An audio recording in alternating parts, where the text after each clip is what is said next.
अस्सलाम वालेकुम। उम्मीद है आपको मेरा पैगाम मिल गया होगा और आपकी बेचैनी और बढ़ गई होगी कि जल्द अज जल्द मैं आपको कोई लेसन दूं। तो वक्त ज़ाया किए बगैर आगे बढ़ते हैं जी।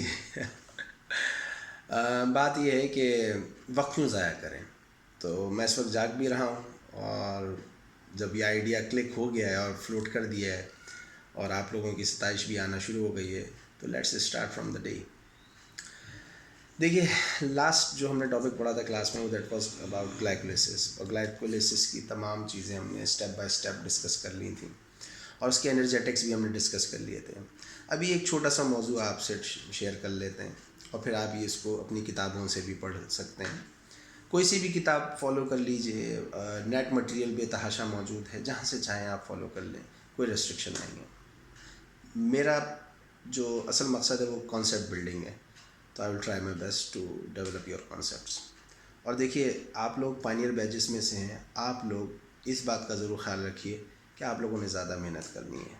आप लोग वो माइलस्टोन्स क्रिएट करेंगे जो आने वाले बैचेस के लिए एक चैलेंज भी होना चाहिए और एक मिसाल होनी चाहिए। उम्मीद है कि आप मेरी बात समझेंगे और इंशाल्लाह मेहनत करेंगे। ओके जी, तो रेगुलेशन ऑफ ग्लाइकोलिसिस में दो तीन बातें बड़ी अहम हैं कि जो ग्लाइकोलाइटिक एंजाइम्स हैं बेसिकली वही बेसिक टूल हैं मेटाबॉलिज्म के।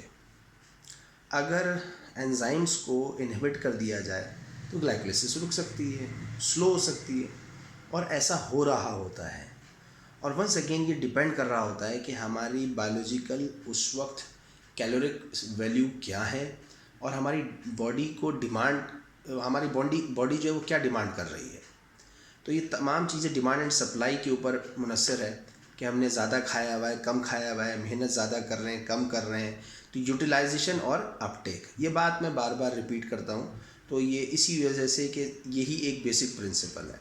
बाकी चीज़ें तो टूल्स हैं, जैसे कि एंजाइम्स हैं।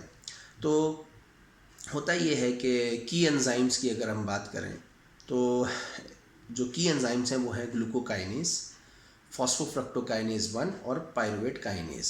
ये तीन एंजाइम्स ऐसे हैं जिनको स्टिमुलेट कर दिया जाए तो ग्लाइकोलिसिस का रेट बढ़ जाएगा, और अगर इनको कम कर दिया जाए, इनहिबिट कर दिया जाए, तो ग्लाइकोलिसिस स्लो हो जाएगी या स्टॉप भी हो सकती है। दूसरी चीज़, इंसुलिन। इंसुलिन वो हार्मोन है जो कि पूरी बॉडी में ना सिर्फ ग्लूकोज बल्कि overall carbohydrate metabolism, then lipids and then proteins, इन तीनों मैक्रो न्यूट्रिएंट्स के मेटाबॉलिज्म में बहुत कलीदी किरदार अदा करता है इंसुलिन।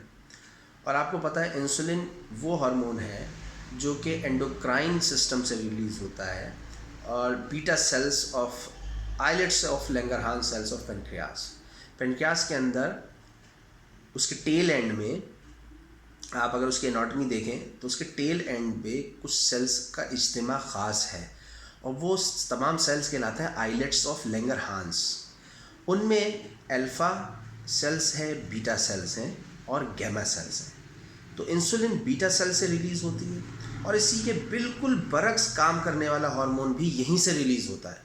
कुदरत ने पेनक्रियास में बड़ा स्पेशल एक निज़ाम है। सच्ची बात यह है कि ये ऐसा एक ग्लैंड है जिसको मैं काफ़ी मकसद स्टडी किया है मैंने इसको, और मैं इसी नतीजे में पहुंचा हूँ कि कुदरत ने इसको इंसान के मेटाबॉलिज्म का बेसिक मुखिया बनाया हुआ है कि इंसुलिन जो है वो ग्लूकोज को सेल के अंदर लेके जाती है, ग्लाइकोलिसिस में असिस्ट करती है, और ग्लूकागॉन जो कि अल्फ़ा सेल से रिलीज़ होता है सेम एरिया से, वहीं से वही टेल एंड से ही, आइलेट ऑफ लैंगरहांस से ही, वो उसके बिल्कुल अपोजिट काम करता है।